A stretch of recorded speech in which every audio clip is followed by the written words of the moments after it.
So a little bit about free trade and the free trade agreements coming up. President Obama said he wanted to double exports in the next 5 years.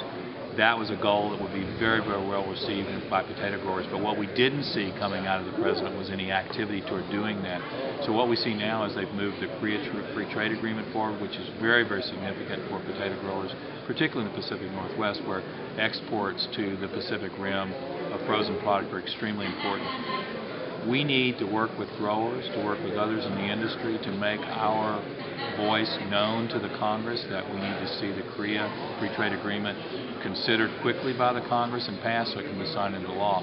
Every day that we delay in getting that agreement into effect means that our competitors enjoy a better position in terms of competition with Korea for frozen potato products. We right now have an 18% tariff going in, so our product is cost 18% more than some of our trading partners who have a zero tariff.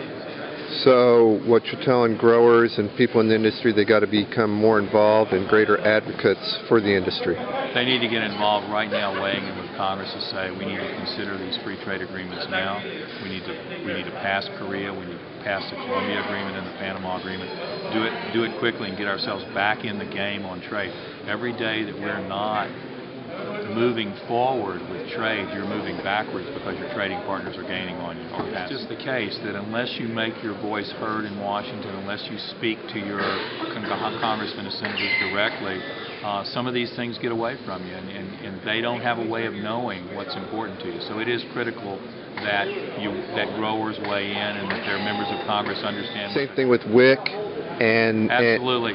We have a real opportunity right now to change the direction that federal policy is taking toward the consideration of potatoes in the school feeding programs.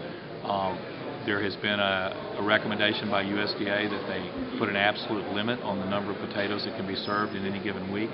What we found with developing meal plans for the schools is that you can include potatoes at 4 times a week, deliver more nutrition at a lower cost in the school district. So at a time when the school districts are experiencing real pressure from a budget point of view, it'd be absolutely wrong to restrict their choices, not allow the kids to have access to potatoes in the way they should, and drive up costs at the same time. So we've got the material put together. We have the alternative meal plan developed. It's a win-win. It's a win for kids, it's a win for school districts, and it's a win for the potato industry.